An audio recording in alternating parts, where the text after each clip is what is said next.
Sr. Presidente, cumprimentar o Dr. António Varela e nesta segunda ronda, que já não é de pergunta-resposta, quero deixar-lhe aqui algumas questões. Uma das coisas que, pegando também naquilo que foi dizendo, mas que percebemos todos e ainda agora voltou a falar, aliás, recorrentemente, teve a ver com não fosse a rapidez com que foi de repente, enfim, de repente é um sublinhado meu, imprimida neste processo, as coisas podiam ter sido feitas de maneira diferente. Aliás, das primeiras coisas que disse ao início foi referindo-se ao desastre que aconteceu no Banif, ao qual associou naturalmente aquilo que muito nos importa, que tem a ver com a questão, também estou a citar, do resultado desastroso para os contribuintes portugueses. Importa-nos, nestas questões todas que aqui temos visto ser respondidas e que queremos naturalmente ver respondidas, perceber justamente as componentes dessa rapidez. E deixe-me dizer-lhe ainda relativamente ao pequeno naquilo que ainda há pouco foi falado, da questão da cessação do Estatuto de Contraparte, à explicação que deu relativamente ao facto de não competir à entidade reguladora a fazer essa participação, mas para quem está a receber a resposta de que não competia ao Banco de Portugal, portanto, quem é o primeiro afetado por essa decisão de segunda-feira, não ter acesso a essa informação, naturalmente gera, e parece-me compreensível que gere aqui algum desconforto, e portanto não posso deixar de o sublinhar. Mas também nos importa perceber nisto o que é o decorrer normal das coisas e o que é que foi motivado, eventualmente, por exemplo, por a discussão e gestão em via praça pública, nomeadamente, como também já aqui foi falado, por exemplo, na questão da notícia da TVI, que qualificou, aliás, de criminosa. Ou seja, se a forma como as coisas se precipitaram, em que medida é que podiam não tê-lo sido se tivesse seguido um processo de gestão normal, e passaram a ser por via da forma como o assunto foi tratado, por esta ou por outra razão que se possa eventualmente especular. Por exemplo, relativamente à situação que nos relatou ainda na primeira ronda sobre a reunião onde estava e a outra que decorria, usou a expressão 2 pisos acima, a tal que... 17 pisos acima. 17, não foram alguns, foram vários pisos acima, que foi no dia 18 de dezembro, que foi no dia 16 de dezembro, mas nesse mesmo dia o Ministro das Finanças, Mário Centeno, já tinha feito chegar uma carta ao Banco de Portugal, chamando a atenção para aquilo que parecia a iminência de uma medida de resolução. Eu tenho aqui a carta, mas que dizia que parecia não restar outra alternativa. O que, considerando tudo o que tinha acontecido nessa semana, pode estar de alguma forma envolvido, e eu pedia-lhe que comentasse. Relativamente por exemplo, a essa questão do Estatuto de Contraparte, o Dr. Jorge Tomé, o que aqui disse foi que o que o Banif tinha disponível eram cerca de 300 milhões, isto para recorrer ao elas, mas que podia chegar aos 500 milhões, dependendo daquilo que fosse considerado pelo Banco de Portugal. Se fosse assim, ou sendo assim, não fazia sentido esta questão que foi gerada relativamente à questão do Estatuto de Contraparte. A minha questão aqui é outra, que é, vamos assumir isto, e vamos assumir que esta é a situação, e se assim for, quando o BCE diz que o Banif não tem condições, fê-lo porque de facto o Banif não tinha condições de capital para financiamento, ou porque a forma como as coisas se tinham precipitado do ponto de vista da percepção pública ia fazer com que viesse a não ter.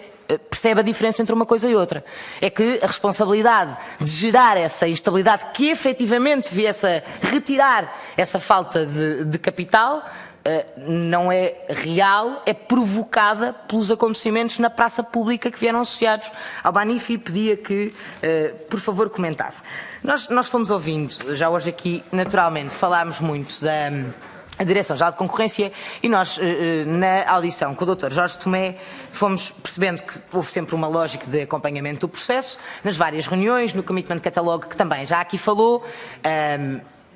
Disse-nos há pouco que, creio que a expressão foi, que a DGCOM sempre se opôs à recapitalização. Já aqui explicou porque é que essa era a melhor opção, sobretudo atendendo ao enquadramento que à altura se vivia em Portugal. Mas ao longo do tempo, ainda que manifestando essa posição, ao longo do tempo foi acompanhando todos os processos e propondo alterações aos planos de reestruturação e tudo mais. A determinada altura há ou não uma mudança na forma como a Direção-Geral de Concorrência acompanha este processo. Porquê é que acha que houve essa mudança? O que é que a motivou? Teve a ver com alguma coisa que considere mais ligado à praça pública, por exemplo, e vou terminar, Sr. Presidente, para dizer o seguinte. Para dizer só mais duas coisas muito rápidas. Usou esta expressão. Não houve concorrência na venda por resolução, por causa dos próprios critérios que a Direção-Geral de Concorrência atribuiu à própria venda. O que é que isto significa? Que critérios foram estes? Quem é que pode ter saído beneficiado por esses critérios e quando é que eles foram definidos? Se nos pode dar essa informação. Para terminar, muito rápido e porque não tenho mais tempo, queria deixar-lhe algumas dúvidas concretas que temos e que gostávamos de ouvir a sua opinião. Quanto ao desenho da resolução, quanto aos ativos que transitaram para o oitante, quanto ao auxílio de Estado que pode ou não ser constituído nesta venda ao Santander e quanto à legalidade da própria resolução. Obrigada.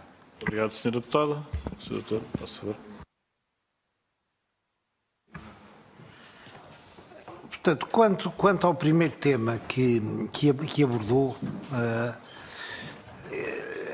é sempre muito difícil nós conseguirmos cenarizar o que é que de facto teria acontecido se certos factos tivessem verificado ou não se tivessem verificado.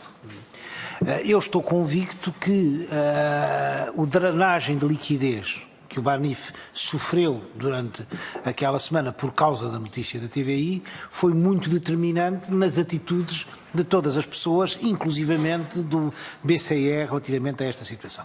Mas obviamente que nós temos todos a noção que a perda de liquidez do Banif tinha começado mais cedo. A perda de liquidez do Banif tinha começado, na realidade, por volta de abril a maio de 2015, e teve uma acentuação muito forte durante aquele episódio de que os senhores terão conhecimento, que andou nos jornais, porque fez parte do diálogo na passagem de pastas entre o governo anterior e o governo presente. Isto depois andou nos jornais e, obviamente, um banco andar nos jornais por situações dessas, obviamente que é extremamente negativo. E isso teve uma implicação direta, houve uma saída significativa de dinheiro durante esse período e, mais do que a saída significativa de dinheiro, eu creio que terá tido um impacto muito negativo na imagem do banco. Porque, reparem, eu volto àquilo que eu dizia há bocado, não é?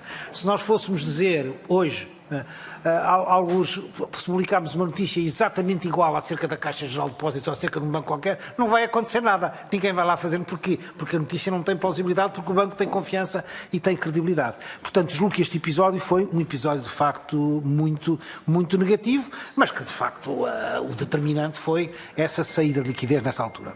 Quanto à carta que referiu do senhor Ministro, eu devo dizer que houve aqui uma enorme troca de cartas. Tem com certeza esse dossiê todo da correspondência. Eu devo dizer até que a mim às vezes me fazia impressão a necessidade de estar a fazer cartas tão completas e tão detalhadas, quase que parece que estamos em cada momento a fazer o testamento daquilo que se passa e do que não se passa, etc. E creio que estas cartas todas são muito, muito, muito claras do ponto de vista de mostrarem, digamos, um ponto de situação, como ele é visto do ponto de vista de cada entidade e do que é que se pretende fazer com isso. É evidente que as pessoas que estavam a acompanhar a situação tinham consciência da dificuldade dessa mesma situação. Não é? Aliás, eu creio que alguns dos senhores deputados aqui presentes estiveram numa reunião que teve lugar naquele palacete ali atrás, onde é a residência do senhor Primeiro-Ministro, na própria semana da resolução e umas horas antes das declarações que o Sr. Primeiro-Ministro fez e onde, de alguma forma, garantiu os depósitos, não é? E que, de facto, acho que todas as pessoas que estiveram nessa reunião ficaram informadas acerca da gravidade da situação, como ela estava a ser vista do ponto de vista da entidade de supervisão, porque nós, na altura, enfim, eu fui um dos oradores que falou pelo Banco de Portugal e creio que explicitei bem as dificuldades e as alternativas que nós estávamos a ver naquele momento.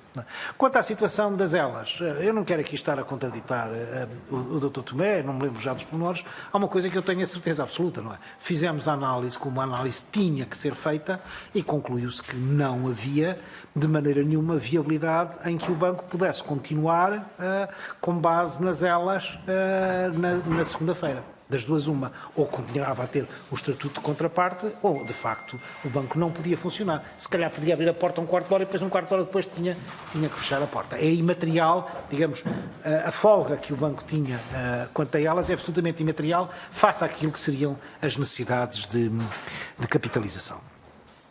Falou-me também, e mudando agora um bocadinho de assunto, falou-me também das mudanças do lado da Direção-Geral de Concorrência. Eu deteto com clareza, julgo eu, 3 momentos de mudança da Direção-Geral de Concorrência. O primeiro momento, que eu já referi aqui hoje, aliás, que já referi hoje os 3 momentos. O primeiro momento é o momento em que há a mudança do Comissário Almunia para a Comissária Vestager, não é? E é, portanto, o momento em que passamos daquele cenário central para os dois para a indispensabilidade do cenário chamado Contours Paper.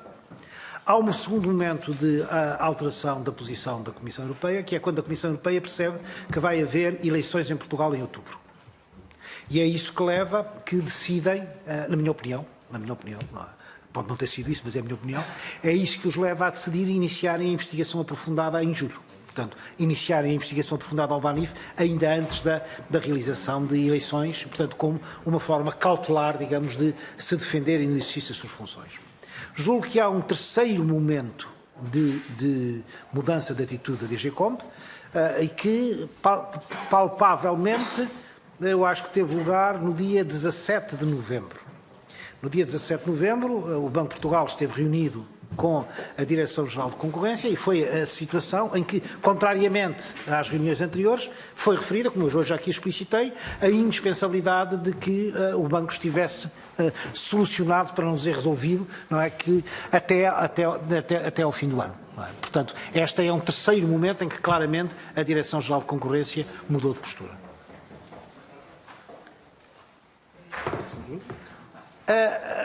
Se quer que eu tente, mais uma vez, especular sobre como é que eu vejo essa mudança da Direção-Geral de Concorrência, como digo, foi apresentado um plano refeito pelo BANIF em inícios de setembro de 2015. O BANIF depois vai lá, no princípio de outubro, fazer uma apresentação, explicar, tirar dúvidas, etc, etc. Está também um documento que também faz parte da documentação em que o BANIF defende o seu caso. E a Direção-Geral de Concorrência depois manda um conjunto de questões e perguntas que fez em relação ao BANIF. E, nomeadamente, que são perguntas que questionam fortemente a viabilidade da operação, como essa operação está a ser feita.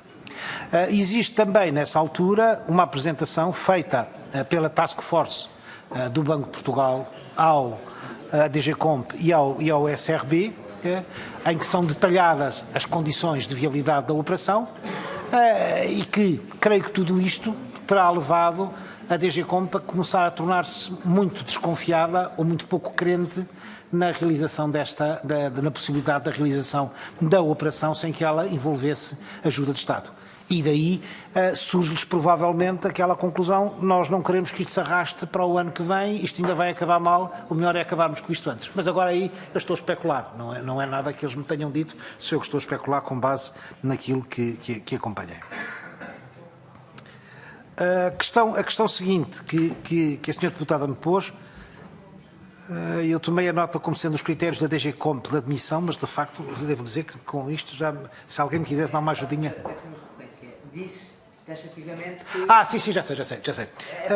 Não, taxativamente, eu não sei já exatamente os termos, mas grosso modo o que a Direção-Geral de Concorrência diz é: para concorrer tem que ser uma entidade que seja uma entidade já com presença bancária em Portugal, que tem que ter mais do que X de ativos, tem que ter mais do que... Portanto, se fixa um conjunto de parâmetros, né, que, de facto, todos os outros interessados que tinham apresentado propostas na véspera eram private equities que não preenchiam aqueles desidratos. As únicas entidades que preenchiam era o Santander e o Banco Popular. Era sabido, e nós sabíamos todos, não é isto agora posso adiantar, nós sabíamos todos que o Banco Popular estava muito limitado em termos da sua capacidade para fazer um investimento. E, portanto, na altura, digamos, este recorte das condições de admissibilidade dos concorrentes levou a que, na prática, foi como se fosse fosse, digamos, uma coisa feita à medida, digamos, daquele concorrente que ali apareceu. Não é? A senhora deputada pôs-me ainda mais de duas questões, não é? Se eu bem anotei. Uma quanto ao desenho da resolução. Eu, como digo, houve uma task force no Banco de Portugal a trabalhar na resolução foi nomeada em junho, mas trabalhou, creio que mais substancial e fortemente a partir de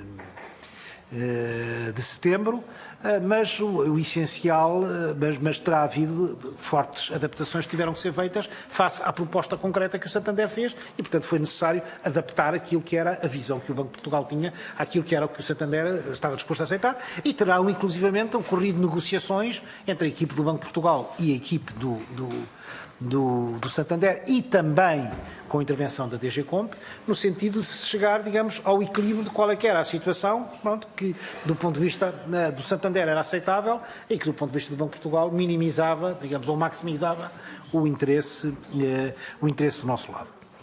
Finalmente, fez-me uma pergunta acerca de auxílio de Estado. Eu peço imensa desculpa, eu não sou jurista.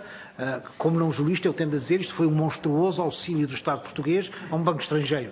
Mas eu não sou jurista e, portanto, algum jurista qualificará se efetivamente foi isto que aconteceu ou não foi isto que aconteceu.